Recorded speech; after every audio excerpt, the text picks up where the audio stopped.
ఈ ప్రభుత్వంలో ఉన్న ప్రతి ఒక్కరికి, అలాగనే ఈ ఫేస్బుక్ ద్వారా లైవ్ చూస్తున్న వారికి మన ప్రభుని యేసుక్రీస్తున్నాము వందనాలు. పోయిన ప్రభుత్వంలో దేవుడు ఆత్మ అనే దాని గురించి చూసాం. దేవుడు అనే ఆయన్ను గుర్తించడం చాలా ప్రాముఖ్యమైన ఉంది. అంటే మీకు తెలుసు కాబట్టి, అంటే ఎవరైతే సంఘ సభ్యులు చేరున్నారో దాని మీద కాన్సెప్ట్, దాని మీద ఆలోచన ఉంది కాబట్టి మీకు బోరు పడవచ్చు. కానీ ఐఏఎస్, ఐపీఎస్ లేకపోతే జ్ఞానం లేని వాళ్ళు, శాస్త్రవేత్త లేని వాళ్ళు, లేకపోతే బైబిల్ బాగా తెలిసిన పండితులు లేని వారు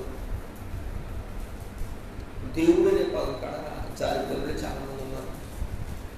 అంటే ఆయన ఒక మహా శాస్త్రవేత్త ఉండొచ్చు, కానీ దేవుడు అనే కాడికి వెళ్ళి తన ఇష్టానుసారంగా ప్రవర్తించబడి ఉంటాడు. లేదా ఒక ఐఏఎస్, ఐపీఎస్ ఆఫీసర్ ఉండొచ్చు, తాను దాంట్లో నిష్ణాతుడు కాదంటలా. కానీ దేవుడు అనే కాడ దేవుడు అనే ఆయన ఎరక జీవించవచ్చు. అంటే మనుషులు దేవుడు అనేది ఎందుకు చేసుకోవాలో బైబిల్ సమాచారం చెప్పింది. నువ్వు దేన్ని బట్టి దాన్ని ఊహించుకోవడం కుదరదు. నీ ఊహలో దేవుడు అయినా చిత్రించుకోకూడదు. అది చాలా రాంగ్ అన్నమాట. నీ మరణం తర్వాత ఆత్మ అనే వ్యక్తి నీ స్వాధీనంలో ఉండడు, దేవుడు అండర్ కంట్రోల్కి వెళ్ళిపోతాడు. ఇప్పుడు మనం అందరం భారతదేశంలో ఉన్నాం. భారతదేశంలో ఉన్నాం కాబట్టి మనం ప్రధాని యొక్క అండర్ కంట్రోల్ ఉంటాం. అంటే నేను ముఖ్యమంత్రిని ఇష్టాచారం ప్రవర్తిస్తాను కుదరదు. అయితే గవర్నరు నేను ఇష్టానుసారం ప్రవర్తిస్తాను కుదరదు. అంటే ఈ దేశం మీద ఒక ఫ్లైట్ ఎగరాలన్నా, ఈ దేశానికి ఒక షిప్ వెళ్ళాలన్నా ప్రధాని పర్మిషన్ తీసుకోవాలి. అంటే ఎగిరే ఫ్లైట్ కూడా ప్రధాన ఆజ్ఞలో ఉంటుంది. అంటే అండర్ కంట్రోల్. అంటే ఈ భూభాగం, ఈ ఆకాశ భూమి ప్రధానికి అప్పగించబడింది. ఆయన పుణ్యుడు, దేవుడి చేత అనిపించబడింది అది కాదు. కాబట్టి అంత మాత్రాన దేవుడని గుర్తించాల్సిన లేదు. అంత మాత్రాన దేవుడిని గుర్తించాల్సిన లేదు. ఎందుకంటే గ్రంథ సమాచారం ఉంది. కాబట్టి దేవుడు అని ఆయన్ని మనం ఎందుకు గుర్తించాలంటే మానవ విశ్వాసానికి తొలిమెట్టును దేవుడు అని ఆయన గుర్తించాలా. అంటే బైబిల్ సమాచారం ఏదైతే ఇవ్వబడిందో, అంటే పాత కొత్త నిబంధనలో, అంటే నీకు దేవుడైనా ఎవరై ఉన్నాడు. నేటి సువార్త ప్రచారంలో మనుషులు రకరకాలుగా దేవుడు అనే పదాన్ని ఊహించుకోవచ్చు. కొంతమంది పరిశుద్ధాత్మ మా దేవుడు ఎగిరేవాడు ఉన్నారు, కొంతమంది యేసు నువ్వే మా దేవుడని ఎగిరేవాడు ఉన్నారు, కొంతమంది యెహోవా మా దేవుడని నిశ్చయించుకొని వెళ్ళేవాడు ఉన్నారు, కొంతమంది ముగ్గురు ఒకటి త్రిత్వమై ఉన్నవాడు త్రియాగానే వెళ్ళేవాడు ఉన్నారు. నువ్వు బైబిల్ కొట్టుకోవచ్చు, బైబిల్ చెప్పవచ్చు, కానీ బైబిల్ డాక్టర్ దేవుడు ఎలాగ చెప్పాడు అలాగే చెబుతున్నావు. అది మేము బైబిల్ ఎలాగ విశ్వసించముందో అలాగే విశ్వసిస్తున్నావా? భూమి మీద కొన్ని లక్షల కోట్ల మంది బైబిల్ ప్రకటించండి. ఈరోజు ఫేస్బుక్, వాట్సాప్లో ప్రతి ఒక్కళ్ళు సమాచారం ఇస్తున్నారు. అంటే నాకు దేవుడి గురించి తెలుసు, నేను చెప్పాలా, నేను చెప్పాలని వాటి ఉపయోగం ఏంటి? నువ్వు చెప్పాలనుకునేది నీకు ఉపయోగం, దేవుడికి ఉపయోగం కాదు. నువ్వు చెప్పేది దేవుడికి ఉపయోగం ఇవ్వాలి. అది మెయిన్ పాయింట్. నువ్వు చెప్పేది దేవుడికి ఉపయోగం ఇవ్వాలి.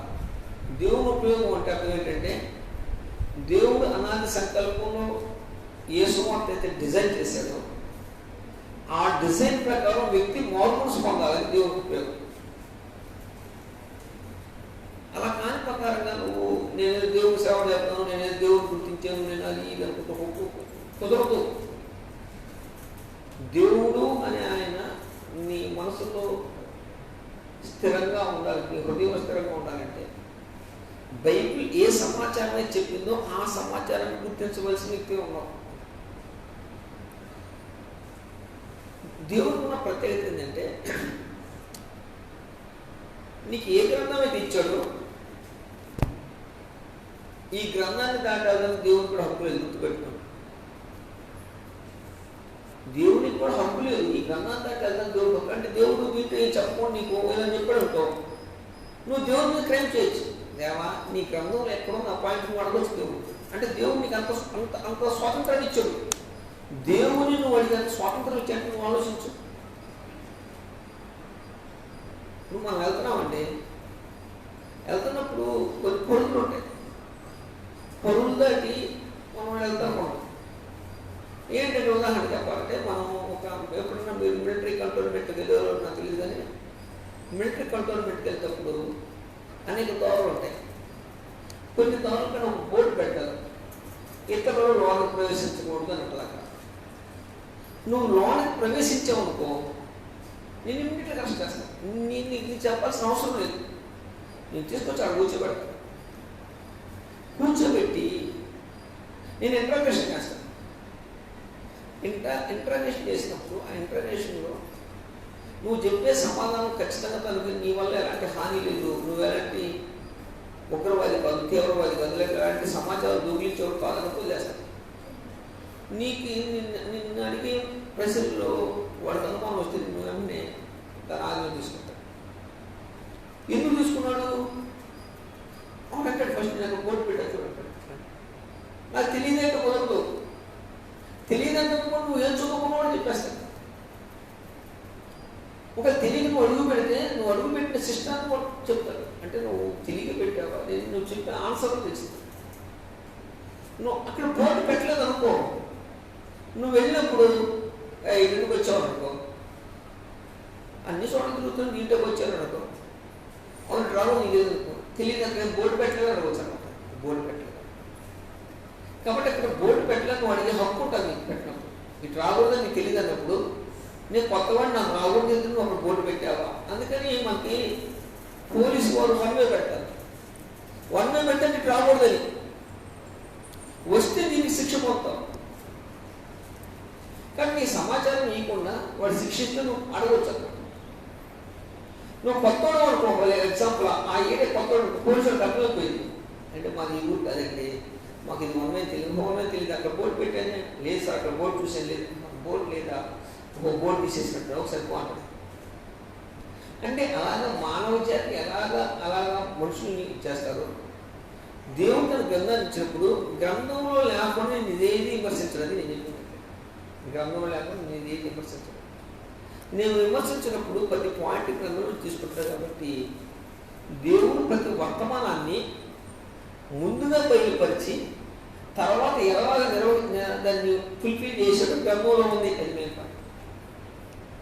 నేను సృజించిన దేవుడు నువ్వు భూనివాసకాలం జీవించిన తర్వాత నెక్స్ట్ నీ ఆత్మ అంటే నరుడు తిరిగి దేవుడు సభకు వెళ్ళినప్పుడు నరుడు దేన్ని బట్టి శిక్షించబడతాడో కూడా రాసి పెట్టాడు గ్రంథంలో ఉంది. కానీ అంతే కదా, మరి నువ్వు రాయకపోతే అనవచ్చు, అయ్యా నేను దేన్ని బట్టి శిక్షించబడతాను, నువ్వు రాయలేదు కదా గ్రంథంలో, నువ్వు రాస్తే నేను దాన్ని సర్దుకునేవాడు కదా అని నువ్వు అడుగుతామని దేవుడు ఏం చేశాడంటే వాని క్రియలను బట్టి వాని శిక్ష గుర్తుపెట్టుకోవాలి. వాని క్రియలు బట్టి అంటే నీ క్రియలు ఎలాంటివో దాన్ని బట్టి ప్రసంగి గ్రంథంలో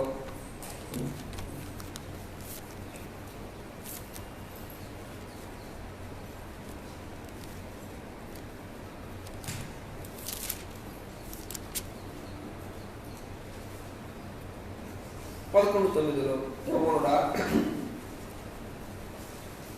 562వ పేజీ ప్రసంగి ఓల్డ్ టెస్టిమెంట్ పాత నిబంధన 562వ పేజీ 562 11వ అధ్యాయం 9. యెహోవా నీ యవ్వనమందు సంతోషించు, నీ యవ్వన కాలమందు నీ హృదయం సంతుష్టిగా ఉంది, నీ కోరిక చొప్పును నీ దృష్టికి ఇష్టం చొప్పును అయితే వీటన్నిటిని బట్టి దేవుడు తీర్పులో తెచ్చుంటే జ్ఞాపకం ఉంచుకొని ముందుగా అసలు తీర్పు అవుతుంది. నువ్వు ఇష్టానుసారంగా తాగవచ్చు, నువ్వు ఇష్టానుసారంగా తిరగవచ్చు, లేకపోతే నువ్వు భూమి మీద మనుషులు పకాయించవచ్చు. ఏం చేశానండి తప్పు అని చేసి పెట్టండి అని నీకు నువ్వు సమర్థించుకోవచ్చు. కాబట్టి నీ దేహంలో ఆత్మ ఉన్నాడు కాబట్టి, నీ దేహం ఉంది కాబట్టి, నువ్వు స్వతంత్రుడు కాబట్టి, నీ స్వతంత్రాన్ని నోటితో చెప్పే హక్కు ఉంది కాబట్టి నువ్వు బొకాయించవచ్చు, ఏనాక అనవచ్చు. కానీ ఒక విషయం మనం గుర్తుపెట్టాడు, నిన్ను తీర్పులో తెచ్చాడు జ్ఞాపకం ఉంచుకోను అన్నాడు. ప్రతి ఒక్క వ్యక్తి తీర్పులోకి వస్తారు, తీర్పు ఉంది, గుర్తుపెట్టుకోవాలి. కాబట్టి దేవుడు అని ఆయనను గుర్తించాలన్నప్పుడు దేవుడు అని ఆయన తీర్పులో చేస్తాడు. మనుషులు ఏం చేస్తారంటే మాకు మేమే గొప్పవాళ్ళమి, మాకు మేము మనగాళ్ళమి, మాకంతా తెలుసు, మేము చేసేది రైతు కాబట్టి నేను ఏం చేసిన రైతు భూమి మీదని మనుషులు ఏం చేస్తారంటే పోగు వేసుకొని ఎక్కేసుకొని లేకపోతే తాను చేసిన రైతులు అయితే నిర్వర్తిస్తూ ఉంటాడు. కానీ ఒకటి గుర్తుపెట్టుకున్నాడు, నువ్వు చేసే ప్రతిదీ తీర్పులోకి వస్తానికి జ్ఞాపకం ఉంచుకో. అది మంచిదైనా సరే చెడ్డదైనా సరే. కాబట్టి నీ సొంత నువ్వు ఇచ్చావు, నీ అవడాన్ని బట్టి నువ్వు చూపించు, నీ సంతోషపడు, గుర్తుపెట్టు. చేసే ప్రతి దానికి లెక్క ఉంటుంది, లెక్క పెట్టి మరి చెబుతాడు దేవుడు. దేవుడు అని ఆయన విషయం ఏంటంటే నేను ప్రతి విషయాన్ని లెక్క కడతాడు. అంటే మన హృదయంలో అనేక గతులు ఉంటాయి, ఆ గతుల్లో చాలా విషయాలు దాస్తాం. దాచడం అంటే ఏంటి? భార్య భర్తకు తెలియని అనేక దాచింది. ఒక మాట చెప్పాలంటే పురుషుడు తన భార్య తెలియకుండా అనేకం దాస్తాడు, కుమారుడు తన తండ్రి తెలియకుండా తల్లి అనేకం దాస్తాడు, కుమార్తె తన తండ్రికి తన తల్లి అనేకం దాచింది. ఈ గతులు ఉంటాయి, ఏ గదికి ఏం దాచాలా, ఏం బయట పెట్టాలా, ఎక్కడ బయట పెట్టాలా గతులు ఉంటాయి. కానీ తండ్రి ఎరకపోవచ్చు, తల్లి ఎరకపోవచ్చు, లేదా భర్త ఎరకపోవచ్చు, లేదా భార్య ఎరకపోవచ్చు, కానీ దేవుడు సమస్తాన్ని ఎదుర్కొన్నాడు. నువ్వు దేని దాసి దేని పైన తెస్తున్నావు దేవుడు చెప్తాడు. మన ఏదంటారు దాని తెలుగు భాషలో కిరికిరి అంటారే, కిరికిరి దేవాలు అంటారు. ఈ కిరికిరి దేవాలన్నీ దేవుడి దగ్గరికి వెళ్ళవు, మనుషుల దగ్గరికి వెళ్తాయి.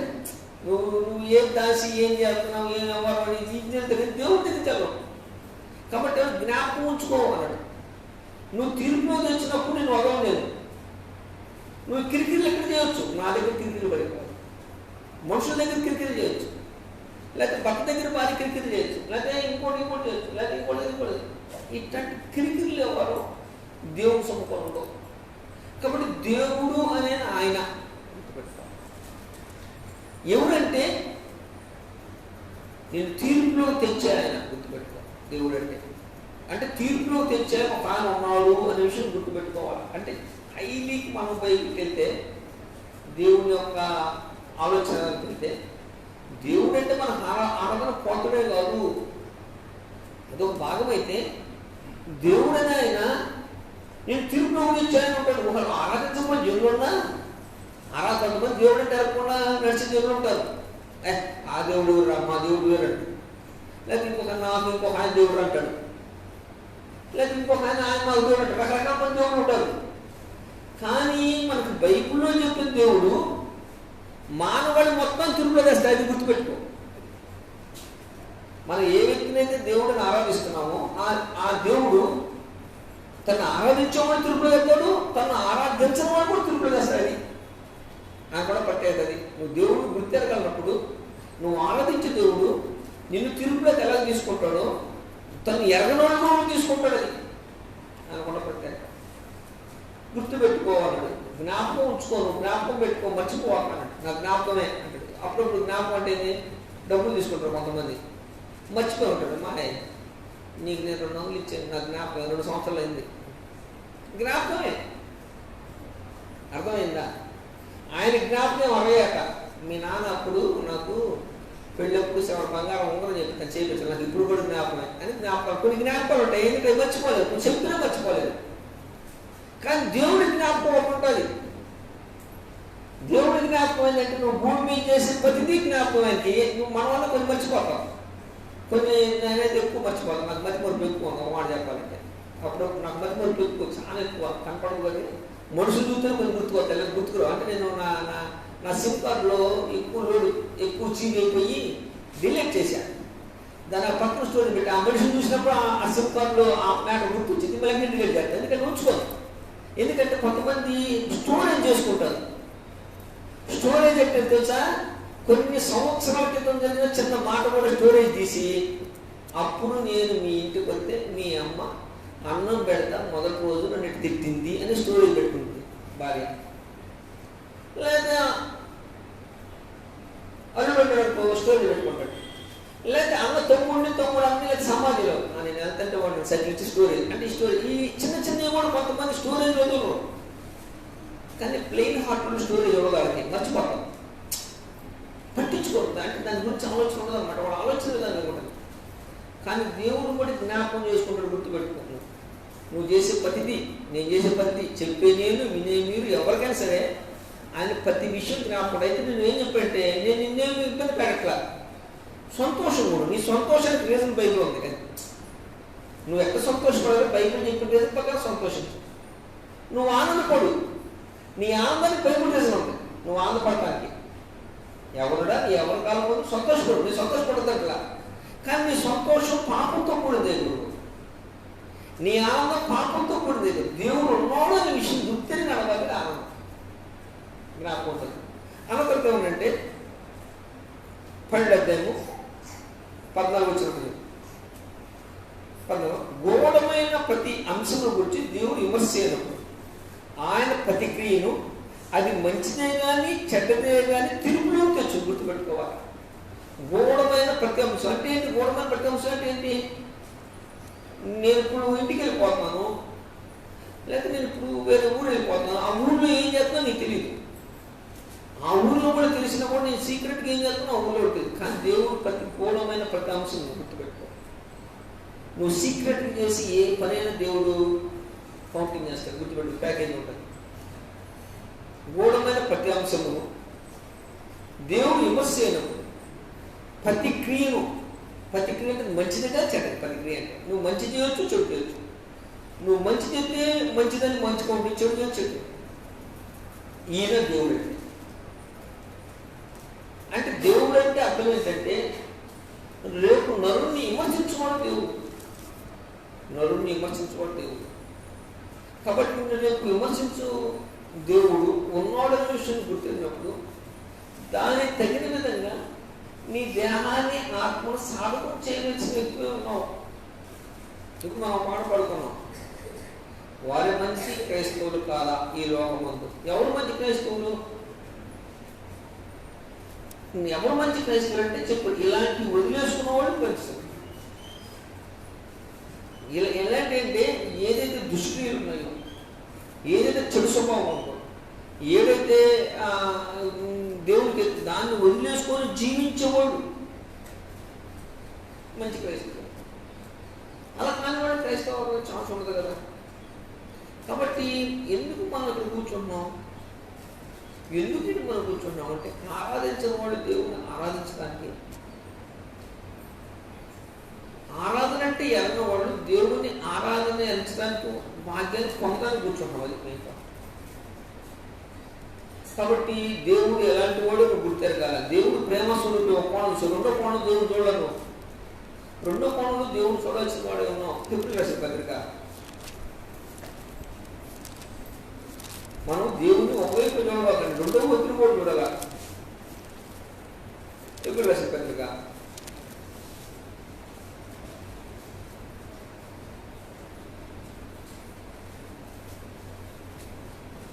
12వ అధ్యాయం 25 వచ్చిన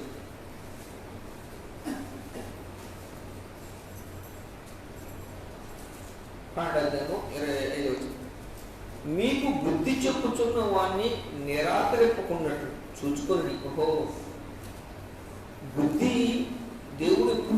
సువార్త చెబుతూనే ఉంటాడు. సువార్త చెబుతున్నప్పుడు నువ్వు బుద్ధిని మార్చుకోకపోతే దేవుడు నిరాకరిస్తున్నావు. అది మెయిన్ పాయింట్. నీ నీ నీ నీ నీ వ్యక్తిత్వంలో ఇలాంటి అపోహ ఉంది. ఏం అపోహ ఉంది? సహోదరుడి మీద జ్ఞానం అవుతావు, అది మాకు అని చెప్పి మాకు. లేకపోతే సహోదరుల మీద జ్ఞానం అవుతుంది మాకు. లేకపోతే సహోదరులు ఎంత చేస్తాను మాకు. లేకపోతే సహోదరులు ఎంత చేస్తాను మాకు. లేకపోతే సహోదరులు నేను గొప్పదని అనుకోవడం మాకు. లేకపోతే సహోదరులు నేను గొప్పవాడు మాకు అని దేవుడు ఏం చేస్తాడంటే తన గ్రంథం ద్వారా సువార్త ప్రకటించినప్పుడు నీ బుద్ధి మార్చుకో అంటాడు. కానీ నీ బుద్ధి మారలేదనుకో, నువ్వు దేవుడు నిరాకరిస్తావు. లేక క్రీస్తు నిరాకరిస్తే దేవుడు నిరాకరించినట్లు లెక్క, క్రీస్తుని ప్రేమిస్తే దేవుడు ప్రేమించినట్లు లెక్క. కొత్త నిబంధన సంబంధంగా మన క్రీస్తు యేసునందు ఉన్నవారు కనుక క్రీస్తు యేసునందు ఉన్న వారికి సువార్త ద్వారా ప్రకటించబడుతున్నప్పుడు నీ బుద్ధిని మార్చుకోకపోతే నువ్వు దేవుడిని నిరాకరిస్తున్నావు. కానీ బుద్ధి అనేది మానవుణ్ణి సవ్యమైన మార్గం ఉంటుంది, మానవుని అపసవ్యమైన మార్గం అంటే దేవుని మార్గం ఉంటుంది, దేవుని మార్గంగా ఉంటుంది. అటు ఇటు కాకుండా నటిస్తారు కొంతమంది. నటించేవాడు ఉంటారు. నటించేవాడు అంటే ఏంటి? ఫర్ ఎగ్జాంపుల్ ఆయన మహాప్రవక్త దగ్గర ఉన్నాడు. మహాప్రవక్త అంటే ఎలీషా దగ్గర ఉన్నాడు. ఎలీషా దగ్గర అనేక అద్భుతాలు చూశాడు. నయమాన్ కుష్ఠరోగం తగ్గింది. గెహాజీ వెళ్ళి ఏదో దాం తెచ్చుకున్నాడు. తెచ్చుకున్నప్పుడు ఎలీషా అడిగాడు, గెహాజీ నువ్వు ఎక్కడ నుంచి వస్తున్నావు అన్నట్టు అడిగినప్పుడు నేను చెప్పొచ్చు కదా, అయ్యా నా బుద్ధి గడిదండి, నేను లోకమైపు తిరిగాను, నన్ను క్షమించు అని గెహాజీ అలా పేరు. అది బుద్ధి. కాబట్టి నీకు వర్తమానం అందించబడుతుంది. గెహాజీలాగా నీకు వర్తమానం అందించబడినప్పుడు, నీకు సువార్త ప్రకటించబడినప్పుడు నీ బుద్ధి మార్చుకోవాలి. అంటే బుద్ధిలో ఏదైతే లోపం ఉందో దాన్ని మార్చుకోవాల్సిన వాళ్ళు నిరాకరించాలి. కాబట్టి అది ఏదో గ్రంథం ప్రకారం కాదు. నీ చుట్టుపక్కల వాళ్ళు, నీ ఇంటి పక్కన వాళ్ళు, నీ బంధువులతో, నీ వగేరో వగేరో వగేరోతోనే ఉంటుంది అంతా. మీ తల్లిదండ్రులతోనో, మీ అక్క మామతోనో, లేదా నీ అన్నదమ్ములతోనో, లేకపోతే నీ స్నేహితులతో, నీ ఊళ్ళో పురుగులతో ఉంటుంది. దాన్ని బట్టే కదా మనకు జనం చెప్పేది. నువ్వు క్రైస్తవువా కాదనేది నీ చుట్టుపక్కల బట్టి, నీ ప్రవర్తన విధానం బట్టే కదా చెప్పేది క్రైస్తవులు కదని. కాబట్టి మన క్యారెక్టర్ అనేది దేవుడు లోకంలో నడిచేదాన్ని బట్టి చూస్తాడు. కాబట్టి నీ బుద్ధి నడపడానికి తగు ఏర్పాట్లు కర్మ చేసినప్పుడు దేవుడు దాని ప్రకారం నువ్వు జీవించవలసిన వ్యక్తే ఉన్నావు. కాబట్టి ముందు బుద్ధి చెప్పిన వాళ్ళు బుద్ధి చెప్తే వాళ్ళు ఎలా చేస్తే నాశనం అయిపోయారు. నువ్వు అట్లా ఉండకూడదని కోరుకుంటాడు దేవుడు. ఎవరంటే మళ్ళీ మీకు బుద్ధి చూపించిన వాళ్ళు నిరాకరణ చూసుకున్నాడు. వాడు అంటే ఇశ్రాయేలు భూమి మీద నుండి బుద్ధి చెప్పిన వాడిని అంటే మోషేని నిరాకరించినప్పుడు తప్పించు పరగకపోయిన అదనమాట. మోషే ఉన్నాడు భూమి మీద, బుద్ధి చెప్పిన వాళ్ళు ఇశ్రాయేలు బుద్ధి చెప్పినా బుద్ధి మార్చుకోవాలి. ఆకారం ఉన్నాడు, యుద్ధానికి వెళ్ళాడు, దాంట్లో ఏది ముట్టకూడదు అన్నాడు, దొంగతనం చేసి దాచిపెట్టుకున్నాడు. ఏమైంది? నాశనానికి పాత్రయ్యాడు. అది చెప్పాడు కదా, నువ్వు వద్దురా బాబు, మన శపితమైన దాంట్లో ఏం తీసుకోకూడదని చెప్పాడు కదా. శపితమైన దాంట్లో ఏం తీసుకోకూడదని చెప్పినప్పుడు నేను రాత్రి ఏం చేసి తీసుకోండి. కాబట్టి కొంతమంది ఏం చేస్తారు అంటే, ఫర్ ఎగ్జాంపుల్ ఉదాహరణకి అంటే పెద్ద ఆర్థిక కళాకారం. ఇప్పుడు ఈ స్థానిక చర్చి బిల్డింగ్ ఉంది ఎగ్జాంపుల్. ఈ స్థానిక చర్చి బిల్డింగ్ ఏదైనా వస్తువు తీసుకెళ్ళాలనుకోండి, స్థానిక సంఘం ప్రస్తుతానికి సువార్తను నడిపిస్తున్నాడు కాబట్టి, సార్ నాకు పలానా ఆ సేవలు ముందు కావాలంటే ఇస్తాను, ఏ పెద్ద ఇదేనా. కానీ ఆయన చెప్పేది ఏమన్నా స్వతంత్రం నువ్వు తీసుకొని వెళ్ళిపోయి ఎవరిచ్చారు నీకు ఆ రైట్? నీకు ఆ రైట్ ఎవరిచ్చారు? కనీసం సీట్లు కూడా తీసుకెళ్ళి నీకు రైట్ లేదు. అది సంఘం ప్రాపర్టీ, సంఘానికి యజమాని ఉంటుంది, సంఘ విధానం. కనీసం ఒక వస్తువు తీసుకెళ్ళాలన్నా లేకపోతే ఒక వస్తువు తీసుకెళ్ళాలన్నా అడిగి తీసుకెళ్ళాలి. ఎందుకంటే అది నీది కాదు. కాబట్టి దేవుని ప్రాపర్టీకి ఎవరు గ్రహించున్నాడో దేవుడు చూపించాడు. ఓల్డ్ టెస్టమెంట్లో దేవుడి ప్రాపర్టీకి ఎవరో ఒక్కరు లేని వీళ్ళని చూపించారు. ఎవరు యాక్తే వాళ్ళు యాక్ట్. కొత్త నిబంధన చట్టంలో అపోస్తులు ప్రవక్త తర్వాత నెక్స్ట్ సువార్తలు చూపించారు. వాళ్ళు తర్వాత నెక్స్ట్ వచ్చే పెద్ద గాడ్స్ ఉంటారు. అంటే నువ్వు ఏ వస్తువు తీసుకోవాలన్నా ఏం చేయాలన్నా ఏదైనా పెద్దలని తీసుకోవాలి. ఒకవేళ పెద్దలు లేకపోతే పెద్దలు నియమించడానికి ముందుగా సువార్తలు ఉంటాడు, చూస్తూ ఉంటాడు. అంటే దేవుని ఆస్తిని గాడిగా ఉంటాడు, దాన్ని అనుభవిస్తూ చూస్తూ ఉంటాడు. కాబట్టి నీకు ఏదైనా తీసుకో అంటే నువ్వు దేన్ని తీసుకోవాలన్నా చెప్పి తీసుకోవాలి. కనీసం నువ్వు బాత్రూమ్కి వెళ్ళాలన్నా సండే తప్ప నువ్వు బాత్రూమ్కి వెళ్ళాలి, నీ ఇష్టాసారం వచ్చి గర్వంకి వచ్చి తాళం తీసుకొని బాత్రూమ్కి వెళ్ళకూడదు. ఎవరిచ్చే నీకు రైట్?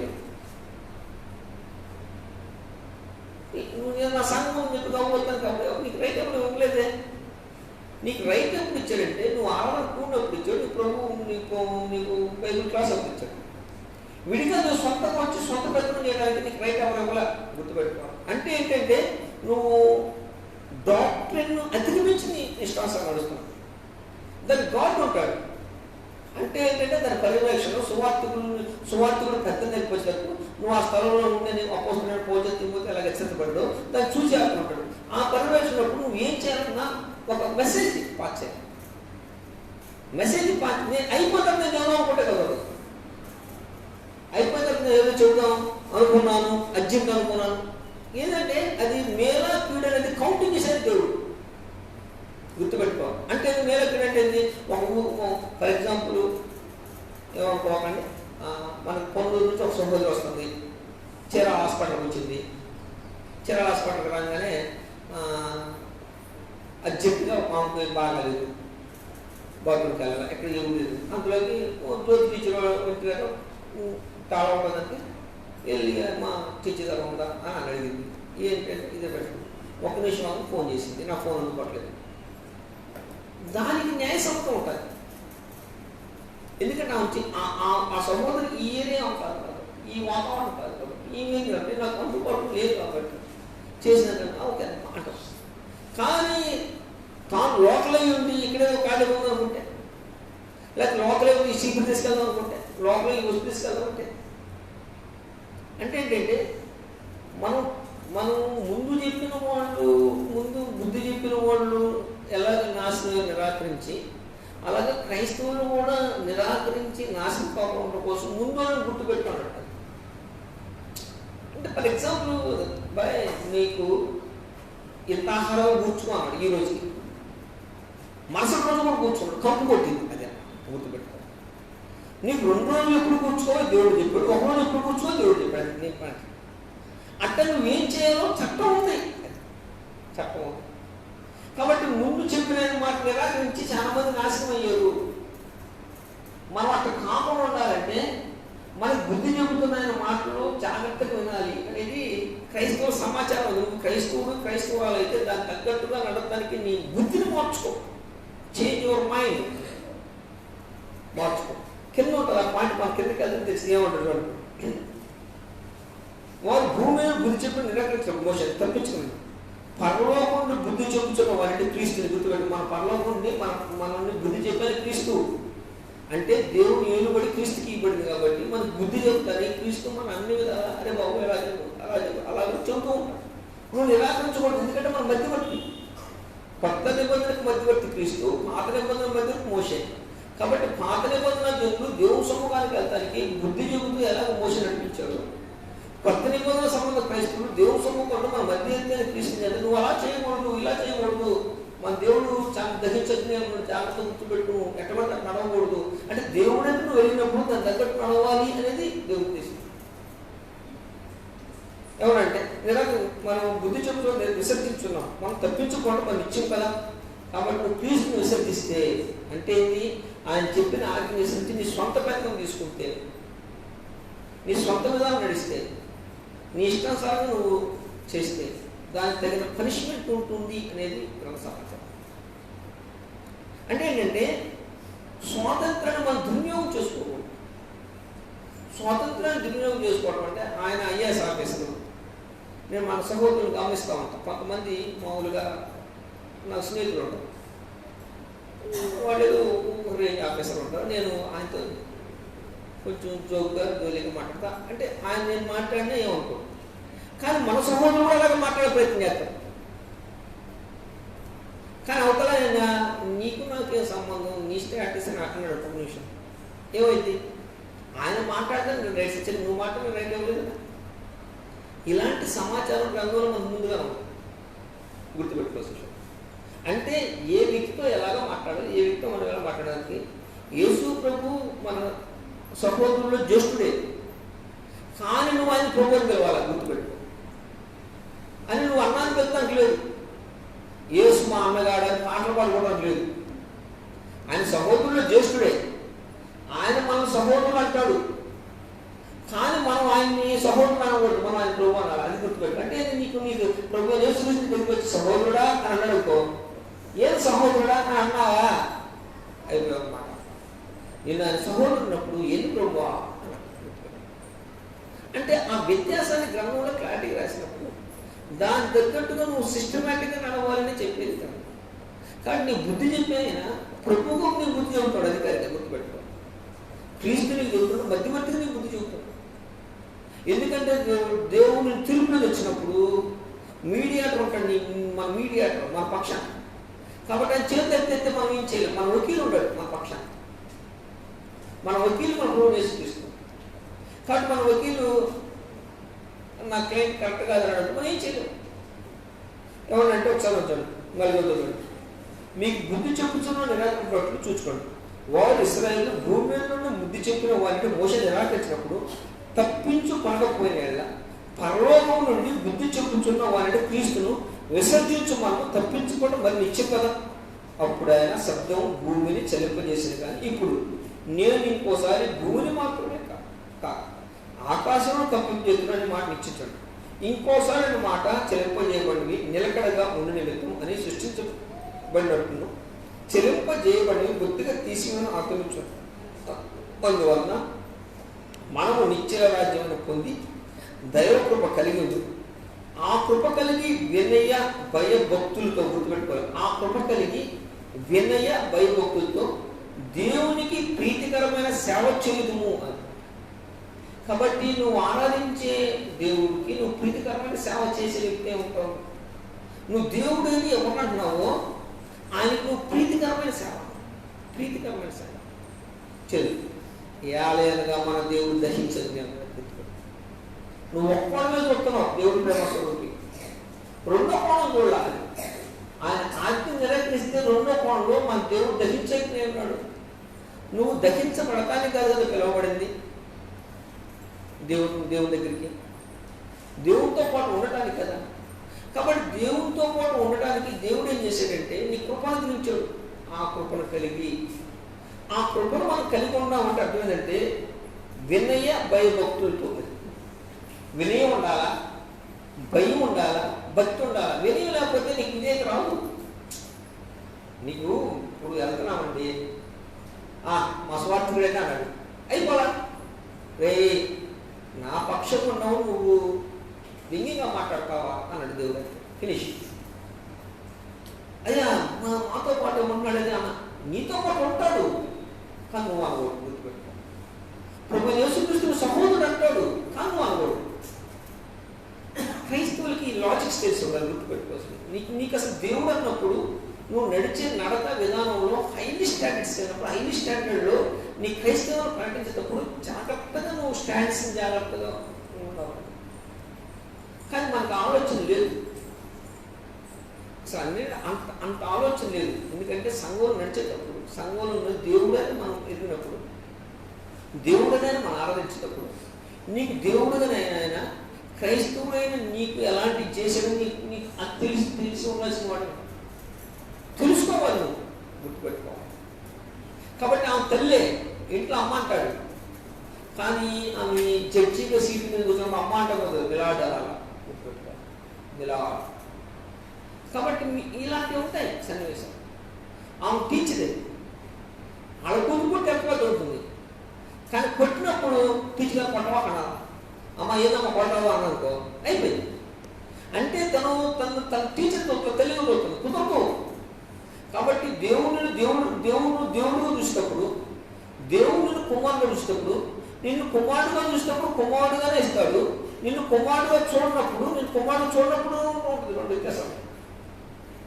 కాబట్టి నువ్వు నీ దేవుని పక్షాన ఉన్న మన ప్రభువుని యేసుక్రీస్తు నువ్వు పిలిచేటప్పుడు ఆయన నిన్ను సహోదరుడు పిలిచి నువ్వు ప్రభు అని పిలవాల్సి. ఇవన్నీ దేనికి సంబంధించి అంటే వినయం, భయము, భక్తికి సంబంధించినవి. ఇవి ఉన్నప్పుడు ఏం చేస్తాడంటే మనిషి ఆజ్ఞలు తృణీకరించుకొని నడుస్తాడు. ఇవి ఉన్నప్పుడు మనిషి ఏం చేస్తాడంటే బుద్ధి కలిగి భయము, భక్తి. కాబట్టి మన బుద్ధి ఉండాలి. అసలు మన బుద్ధి గట్టి తినకూడదు. మన బుద్ధిని గట్టి తినపెట్టడానికి అపవాది ప్రయత్నం చేస్తూ ఉంటాం. అపవాది పని ఏంటంటే నీ బుద్ధి ఉందనుకో, నీ బుద్ధిలో ఏది వీక్నెస్ ఉందో దాన్ని నీ ముందు ఎరాస్తాడు. గుర్తుపెట్టుకోవాలి. ఆకారం బుద్ధికి ఎరేసాడు. ఆకానికి ఆ బంగారం చూడగానే ఎరేసేసాడు. ఆకారం పడిపోయాడు. చెప్పాడు కదా ముందుగానే మధ్యవర్తి, అరే మన శక్తిమైన దాంట్లో దేని తీసుకోవాలని. ఎలీషా మటుకి గెహాజీ తిరుగుతున్నాడు, ఎన్నో అద్భుతాలు చూశాడు. గెహాజీ దేవుడి పక్షంలో వచ్చిన పైన దేవుడు ఉన్నప్పుడు ఇక్కడ ఎలీషా అద్భుతాలు చేసినప్పుడు గెహాజీ చూసిన వాడు ఏమడగా, అరే నయమా కుష్ఠరోగం బాగుపడింది కదా, కానీ బుద్ధి గట్టిదండి. గుర్తుపెట్టుకోవాల్సింది. మనం ఇన్ని వింటాం కదా, మన బుద్ధి కూడా గట్టి తినేది. గట్టి తింటాం అంటే అర్థం గట్టి తిన్నాం కదా. ఆహారం తినేది మనుషులు, గట్టి తినేది జంతువులు. జంతువు జాలం అనేది దేవుడి స్వరూపం, దేవుని పోలిక చేయబడేవాడు. అంటే ఏంటంటే మనం దేవుడి స్వరూపం, దేవుని పోలిక చేయబడే విధానాన్ని నడవడం వదిలేసేసి దేవుని స్వరూపం, దేవుని పోలికన్న జంతువులు కనుక నశించిపోయి దేవుని పైన జంతువులు కనుక ఎలా దొరుకుతాయో అలాగా మనం విస్మరించుకుని నడుస్తాం. అంటే మనకు ఒక ఆయన అజమాషి ఉన్నాడు అనే విషయం మర్చిపోతాం. కాబట్టి మన పని చేయనప్పుడు మన పైన ఒక అజమాషి ఉన్నాడు, ఆయన దేవుడు. కాబట్టి నువ్వు ఏం పని చేస్తున్నా నీ యజమాషి ఒకటి ఉన్నాడు అనే విషయం గుర్తుపెట్టుకో. నీకు ఆలోచన లేదనుకో, నీ మరణం తర్వాత అంటాడు నేను హెచ్చరించాను, సీరియస్ గా చూపెట్టాడు, నేను హెచ్చరించాను కానీ వెళ్ళలేదు. కాబట్టి దేవుడు అనే ఆయన్ని మనం గుర్తించవలసిన వారు ఉన్నాము. అంటే గుర్తించవలసిన వారు ఉన్నామంటే అర్థం ఏంటంటే దానికి తగినట్టుగా వినయ విధేయతో భయము, భక్తి కలిగి మన బుద్ధిని అచంచలం కాకుండా దేవుడి పక్షంగా నడపవలసిన వారు ఉన్నాం. గ్రామం ఎంతమంది అడుగుతాం, మనం ప్రశ్నిస్తే ఏం చెబుతాం? లోపాలు భయంకరంగా ఉంటాయి. లోపాలు ఏంటంటే భయంకరంగా ఉండబట్టిందంటే మనకి 35 మార్కులు పెట్టాడు పరీక్ష. 35 మార్కులు మనకు 40 మార్కులు వచ్చినాయి అనుకోండి. ఫర్ ఎగ్జాంపుల్ అందరూ 40 వచ్చినాయి. 40 టాప్ 100లో. మిగతా వాళ్ళకి 35, 34, 36, 36 అయితే పర్వాలేదు. కానీ ఒక 2 వచ్చినాయి అందరికంటే. ఏమంటాడు దేవుడు? ఆ బుద్ధి చూడేసాక అంటాడు. అంటే మార్కులు గ్రేడ్ పెంచుకుందాం ఆలోచన లేదు. కాబట్టి ఏం చేస్తాడు? మామూలు జనరల్గా టీచర్కి కోపం వచ్చింది. అందరూ చెప్పిన చెప్పింది వాడు రాయడు, వాడు చదవడు. టీచర్ తెలుసు చాలా శక్తి పోతుంది, కర్ర తీసుకొని వాడిని కొట్టిద్ది అని బాగుపడదు. ఎట్ట కొట్టిద్ది అంటే కొట్టింది. అది కొట్టింది వాళ్ళ అమ్మ తీసుకొస్తుంది, వాళ్ళ అమ్మ తీసుకొస్తుంది. వాడు అక్కడే కొడుకు అనుకోండి. ఆ టీచర్ వీళ్ళు బయటకంటాడు. బయటకుని గజగజ ఉంటా ఉంటాడు. ఏది మొక్కని ఇష్టం వచ్చినట్టు కొట్టాను, నేనే కొట్టను అని. నేను ఎందుకు కొట్టానంటే పరీక్ష పెట్టానండి, అందరి పిల్లలకి బాగా మార్కులు వచ్చినాయి, మీ అబ్బాయికి 2 మార్కులు వచ్చినాయి, మీ అబ్బాయి చదవట్లేదు, గొడవ చేస్తున్నాడు, అందుకు కొట్టాను. ఎందుకు కొట్టింది? వాడు బాగుపడతాను కొట్టింది. వాడు కసిగా కొట్టింది. ఎందుకంటే వాడు బాగుపడతాను కొట్టింది. నువ్వు చదవాలా? మిగతా వాళ్ళని అమ్మో పరీక్ష పెట్టండి, టీచర్ తగ్గొట్టి మానవుడు తగ్గొట్టిందని చదువుతాడు. అంట దేవుడు మన కొత్త మొదలుపెట్టి ఎక్కడ ఉందంట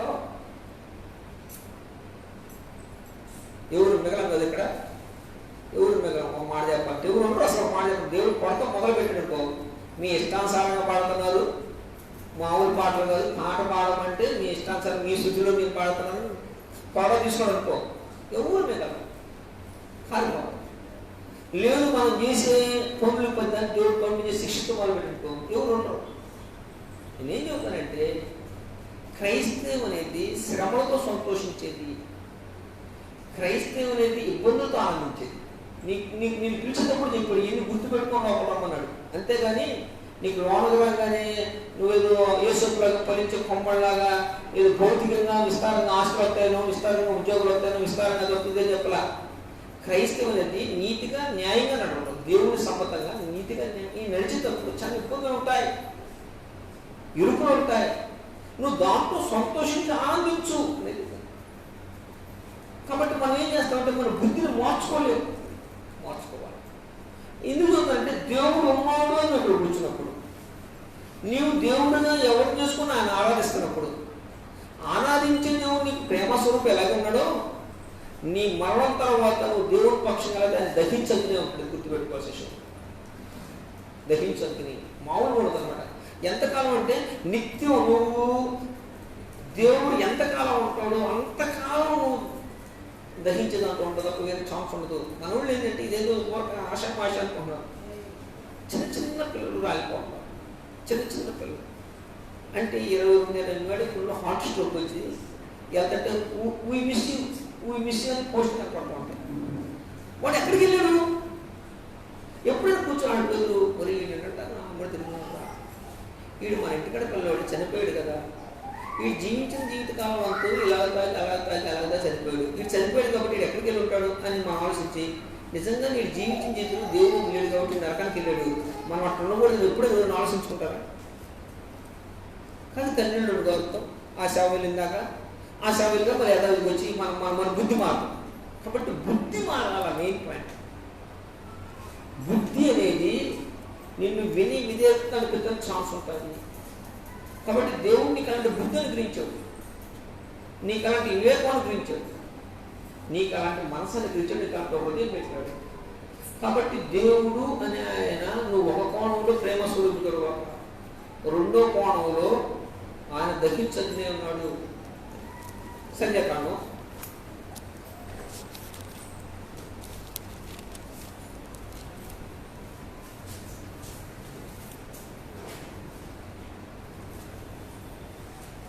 4 కుమారులు ఎదురు తిరుగుతారు. తిరిగినప్పుడు జరిగిన దానికి మోషే ఏమంటే 16 అధ్యాయము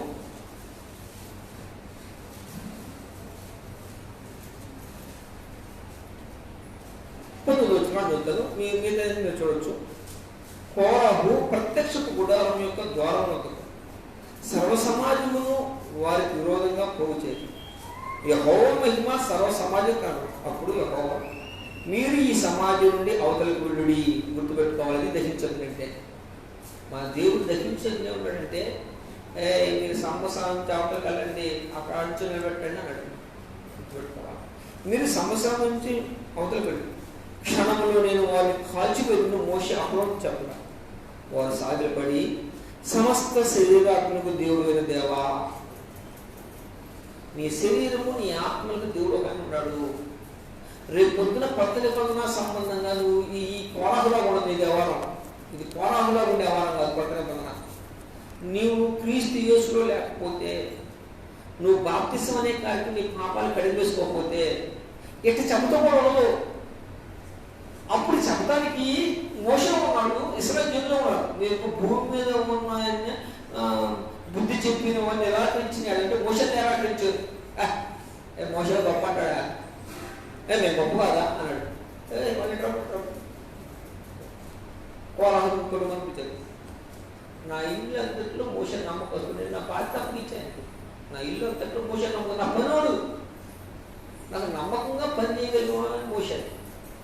మీరెవరో నాకు తెలియదు, అతను బట్టి మిమ్మల్ని ప్రవేశిస్తున్నా. మీరు అతను నిరాకరిస్తే నన్ను నిరాకరించినట్లు లెక్క. గుర్తుపెట్టుకోవాలి, మోషే నిరాకరించినట్లు లెక్క. కాబట్టి మోషే నిరాకరించారు కాబట్టి నిరాకరించడం బట్టి నిరాకరించినట్టు మీరు వెళ్ళిపోయినా అన్నమాట. ఇప్పుడు మన కొత్త నిబంధనల సంబంధంగా మనం క్రీస్తు నిరాకరిస్తే దేవుడు మనం నిరాకరిస్తాడు. మీరు మనం వెళ్ళిపోయినట్టు నువ్వు ఎలా నిరాకరిస్తున్నావు? నువ్వు క్రీస్తుని ఎలా నిరాకరిస్తావు అంటే 2 పాయింట్లు చెప్తావు మెయిన్గా, అన్ని చెప్పను కానీ. నెంబర్ 1, నువ్వు బాప్తిసం తీసుకొని నీ పాపాన్ని క్రీస్తు యేసునందు కడిగి వేసుకోకపోతే నువ్వు క్రీస్తు నిరాకరిస్తున్నావు. అప్పుడు దేవుడు అన్నాడు, నేను నీ దేవుడు తక్కువ అన్నాడు. నేను నీ దేవుడు కాదు, నా కుమారుడు నువ్వు నిరాకరించావు. నువ్వు పరిశుద్ధుడుగా నీతిమంతుడుగా తెరచబడటానికి ఏ నా కుమారుడు అయితే కలవసిలో మానవ జాతి వరకు బలిగా అర్పించాను, ఆ కుమారుడు నిరాకరించావు. కాబట్టి నేను నీకు దహించండి నన్ను అడిగింది అనమాట. తక్కువ అన్నాడు, ఇతను నా సంవత్సరం తక్కువ పక్కెళ్ళి. కాబట్టి నువ్వు బాప్తిసం అనే కార్యక్రమం నీ పాపాలు కడిగి వేసుకోకపోతే నువ్వు హఠాత్తుగా ఈ క్షణంలో రాలిపోయే వరకు వాట్ అబౌట్ నెక్స్ట్? అంతకుముందు ఒక పుస్తకం after death what can you do అని ఒక పుస్తకం చదివా. నీ మరణం తర్వాత నువ్వేం చేయగలవు? నీ మరణం తర్వాత నువ్వేమి చేయలేవు. నువ్వు శిక్ష మరుగుడులాగా డక్అవుట్ అయిన బ్యాట్స్మెన్ లాగా వెళ్తావు అనమాట. డక్అవుట్ అయిన బ్యాట్స్మెన్ ఎట్లా వెళ్తారంటే ఆయన మహావీరుడు అవ్వచ్చు, ప్రజలందరూ అతని మీద మంచి ఆలోచన పెట్టుకున్నారు. అది ఫైనల్ మ్యాచ్. అబ్బా చెంచుని కొడతాడు అనుకొని నువ్వు అంటున్నాడు. ఫస్ట్ బాల్ డక్అవుట్ అయ్యి, డక్అవుట్ అయితే ప్రజలు అయ్యో బాల్ అనుకుంటారు. కానీ దాన్ని ఆయనకుంటే ఇన్ఫీరియర్ ఫీలింగ్ అప్పుడు కాకుండా గ్రో మొత్తం ఒక్కసారి బ్లాక్ అయిపోయి బ్యాట్ ఊడుకుంటానే సహాయపడుతుంది డక్అవుట్ అయ్యారు. కాబట్టి నీ మరణం అటు నేను టచ్ చేస్తే నీ దేహాన్ని నువ్వు డక్అవుట్ బ్యాట్స్మెన్ లాగా విసిరిపడతావు. గుర్తుపెట్టుకో సెక్షన్ నెంబర్ 1. నెంబర్ 2, నువ్వు క్రీస్తు యేసునందుంటే సువార్త మూలంగా దేవుడు నీకు బుద్ధి చెబుతున్నప్పుడు నీ బుద్ధిని మార్చుకోకపోతే నీకు తీక్షణమైన అగ్ని ఉంటుందని విషయం గుర్తుపెట్టుకోవాలి. మర్చిపోకూడదు. నువ్వు విస్మరించకూడదు, లాస్ని విస్మరించకూడదు. నువ్వు లాస్ని విస్మరిస్తే దెబ్బతింటావు. చెప్పా కదా, ఆ తల్లి. కానీ ఇంట్లో అమ్మ సింహాసనం ఎక్కితే చెప్పి మిలావడాల గుర్తుపెట్టు. ఆయన యేసుక్రీస్తు ఆయన మన సహోదరుడు అంటాడు, కానీ మనం ఆయన్ని ప్రభువా అన్నాడు. కాబట్టి చట్టంగా ఉంది. నువ్వు చట్టాన్ని విస్మరిస్తే ఏంటంటే ఆయన అపోస్తలుల 12 మంది శిష్యుడే, కానీ తనకు ఆ పాలి తప్పగెప్పాల. పేతురు కంటే ముందుగా పరిగెత్తుకుంటున్నాడు యోగం రన్నింగ్ చేసి సమాధి బయట నుంచి ఏంది ఎవరు రాయికి సమాధి తొలి చూసి అయ్యో యేసుప్రభు దేహం ఏమైంది పట్లేంది అని చెప్పొచ్చు కదా. ఆ రైట్ సైడ్ నీ వాళ్ళ తెలుసాంది బయట వచ్చింది. పేదలు పరిగెత్తుకుంటా లోపలికి వెళ్ళి సమాధితో చూసి అయ్యో అన్నట్టు అప్పుడు యోగం ఎంటర్. అంటే బైబిల్లో దేవుడు ఎరిగిన వాళ్ళు తమ విధానాన్ని చాలా జాగ్రత్తగా కొనసాగించారు. అది నేను చెప్పే విషయం. మనం నోటికి వచ్చినట్టు మాట్లాడకూడదు. ఇప్పుడు నేను సువార్తకుడు మాట్లాడుకో, సభ్యులు సువార్తకుడు మాట్లాడకూడదు. మీకు ఆ రైట్స్ ఎవరు? ఆ రైట్స్ దేవుడు చూసుకుంటాడు. నువ్వు ఇంకొక సువార్తకుడు విమర్శించే స్థాయి కాదు. నువ్వు సభ్యుడివి అని సువార్తకు వ్యత్యాసం గమనించాలి. విషయం నువ్వు విమర్శించాలి, అక్కడ అవసరం లేదు. నువ్వు ఆయన కిందకి వెళ్ళేవాడుగా నీ కింద ఆయనకు వచ్చేవాడు. అంటే దేవుడు ఎలాంటి చట్టాన్ని పెట్టాడు. ఇప్పుడు మనం ఏంటంటే సభ్యులు కూడా సువార్తను విమర్శించే స్థాయికి వెళ్ళిపోతారు. అంటే ఏంటంటే ఉద్రేకం, గురురక్తం. మరి తను ఏం చేస్తుంది అంటే అపవాది తను పడగొట్టడానికి ఏ ఛానల్ ఉందో ఆ ఛానల్ ఓపెన్ చేస్తాను అర్థం చేసుకోవాలి. అంటే నోరుని చాలా జాగ్రత్తగా అనుకులో వాడవలసి ఉన్నాం. కాబట్టి ఖండించుము, గద్దించు, బుద్ధి చెప్పని నీకు ఇచ్చిన ఆజ్ఞ కాదు. అది సువార్త ఇవ్వబడింది. సువార్త కూడా పనిచేసినప్పుడు సభ్యుడు మన సభ్యులు చెప్పారు కలుగుతారు. అసలు మన సభ్యులని కలుగుడు మామూలు వెలుగుడు కాదు. ఒక మాట చెప్పాలంటే మామూలు వెలుగుడు కాదు. అసలు అలుగుడు అనేది అపవాద సంబంధమైంది. గుర్తుపెట్టుకోండి. మనిషి అలుగుతున్నాడంటే అపవాదికి తన హృదయంలో చోటిస్తున్నాడు. గుర్తుపెట్టుకోవాల్సి విషయం. Not plain heart. అంటే అది యథార్థ హృదయమైంది కాదు. తన హృదయాన్ని కొంచెం హృదయంలో కొంచెం చోటు అపవాదికి ఎక్కడం అనమాట. చాలా మంది అడుగుతారు. కొంతమంది తమ తామే ఉద్రేకూడదు. అంత అవసరమా? ఎప్పుడని తెలిసింది? నువ్వు నిజంగా దేవుడనే ఎరిగినప్పుడు దాని తగ్గట్టుగా వినేతలు భయము భక్తి నడిచేటప్పుడు ఎన్ని ఉండవు. కాబట్టి దేవుడే నువ్వు ఎరిగావని ఇప్పుడు చెప్పండి, ఎంతమంది దేవుడు ఎరుగుంటారు? ఎన్ని రూల్స్ పాటించినప్పుడు అంటే మనం ఎరగలా. ఎరిగినట్టు కూర్చొని ఆరవేస్తాం. అది మేము ఎరిగినట్టు మన లోపాలు కష్టపడి చూసుకుంటే మనం ఇప్పుడు ఏం చేసాం, మన లోపాలు బయటపడేవాళ్ళం.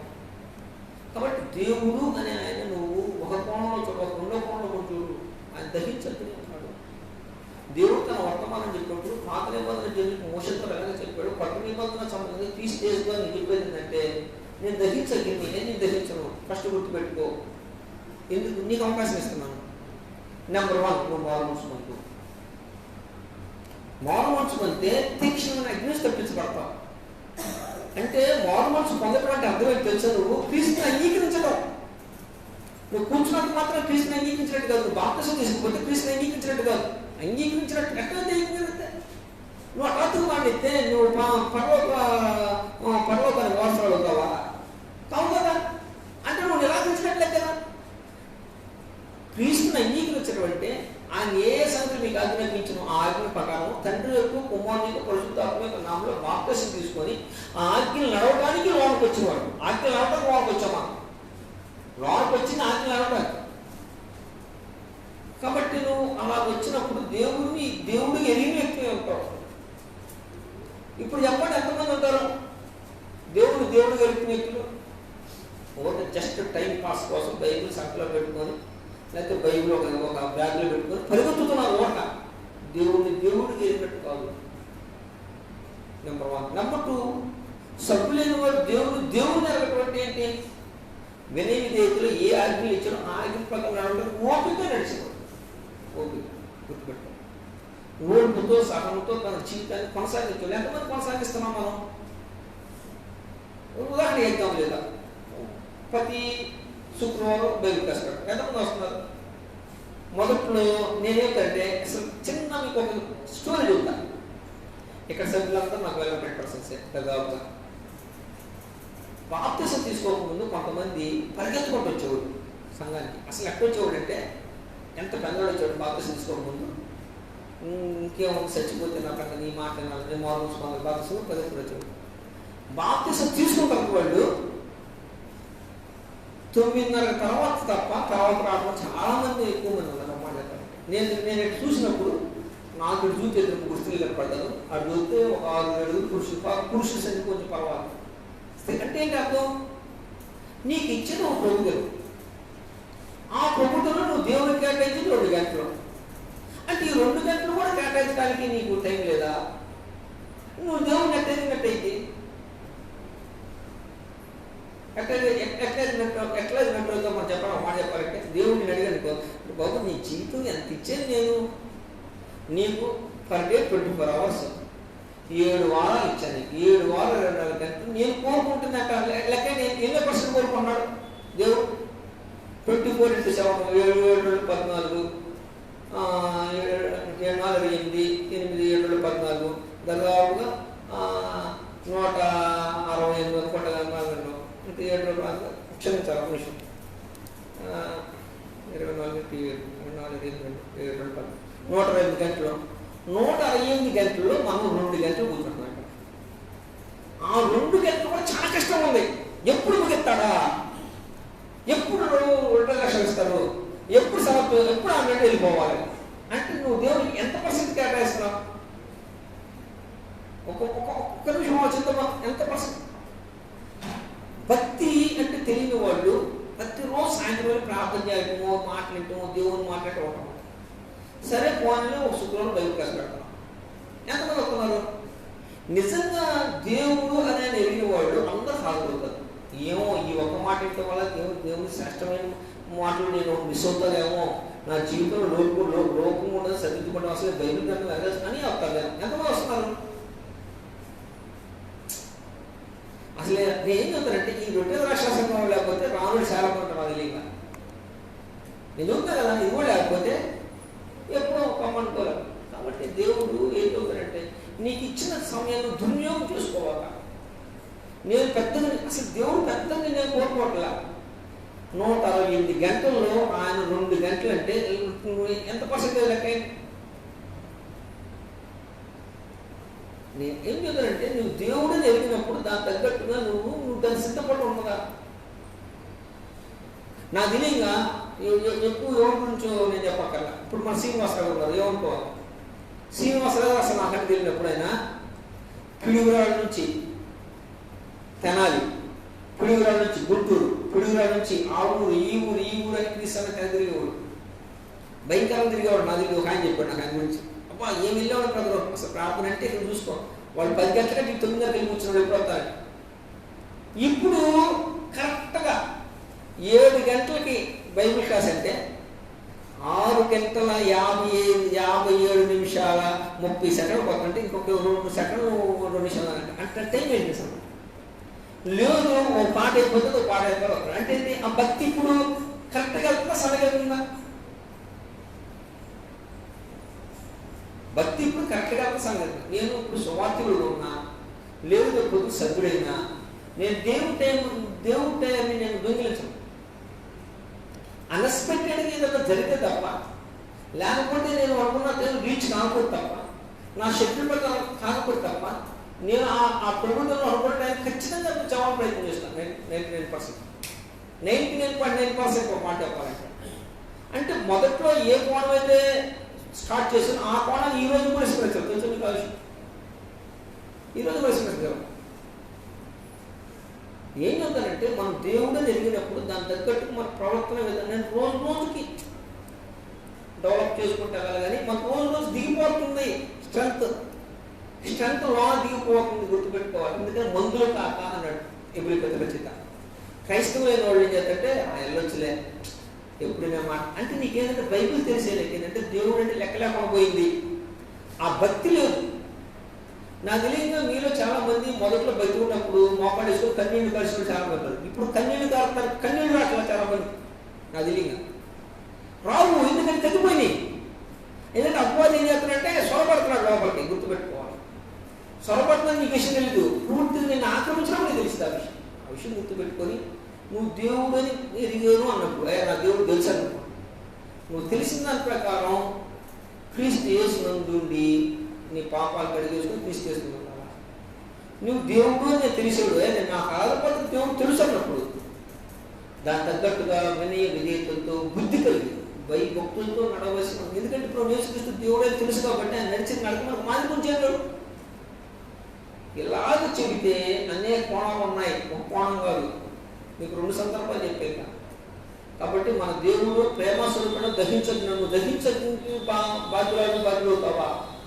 అవమానాన్ని ఇప్పుడు ఎందుకు బుద్ధి మార్చుకోవడం అంటే దగ్గర లోపల వచ్చి క్రీస్తు వైపురా నా బుద్ధి కనపడాలను గుర్తుపెట్టుకోవాలి. ఎందుకంటే నా మంచిదేదో సరే చెడ్డదేది సరే నేను తిరుపతి వచ్చినప్పుడు లెక్క కట్టాడు, ప్రతిదీ లెక్క కట్టాడు. లెక్క కట్టి మరీ గుర్తుపెట్టుకొని చెప్పాను. నేను చెప్పాను నీకు నువ్వు మార్మోస్ పొంది నీకు కర్మ అన్నాడు. నేను చెప్పాను నీకు నువ్వు మార్మోస్ పొందలా.